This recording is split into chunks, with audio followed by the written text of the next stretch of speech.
সাল্লাম তুর পর্বতে যথাসময়ে আল্লাহর সাথে সান্নিধ্য হইল।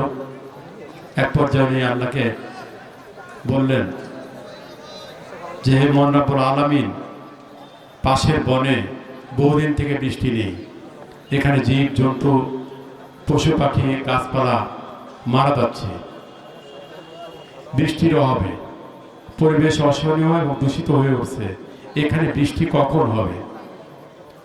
এই সম্পর্কে বনের হরিণ জানতে চেয়েছে আমার কাছে। তখন মহান রব্বুল আলামিন বললেন এই বনে বৃষ্টি হবে 100 বছর পরে, এই বনে বৃষ্টি হবে 100 বছর পরে। মহান রব্বুল আলামিনের এই জবাব, এই উত্তর শুনে হযরত মুসা আলাইহিস সালাম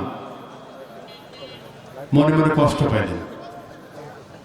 উনি ফেরার পথে উনি কোনোভাবে যেন হরিণের সঙ্গে তার সাক্ষাৎ না হয়, সেই জন্য উনি পথ এড়িয়েই চলছিলেন। এমন সময় দেখা গেল তার সামনে এসে হরিণ দাঁড়িয়ে আছে। উনি হরিণ তখন হযরত মুসা আলাইহিস সালামকে জানতে চাইলেন যে হযরত মুসা আলাইহিস সালাম, মহান রব্বুল আলামিন আমাদের বিষয়ে আপনাকে কি জবাব দিয়েছেন? আমি যে ওনার কাছে জানতে চেয়েছিলাম সে জানার বিষয়ে উনি কি উত্তর দিয়েছেন? হযরত মুসা আলাইহিস সালাম উনি আসলে এই বিষয়টা এড়াতেই চাচ্ছিলেন, বলতে চাচ্ছিলেন না। তখন উনি বললেন যে মহান রব্বুল আলামিন যা বলেছেন তা তোমাদের জন্য স্বস্তিদায়ক নয়, শান্তিরও নয়।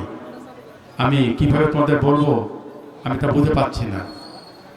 তখন বনের হরিণ হযরত মুসা আলাইহিস সালামকে বলছে, হে নবী, আপনি আমাদের বলুন, নিঃসন্দেহে আপনি আমাদের মহান রব্বুল আলামিনের চেয়ে আপনি আমাদের প্রতি বেশি দয়াশীল নন, ওনার চেয়ে বেশি দয়াশীল আমাদের জন্য আর কেউ নেই।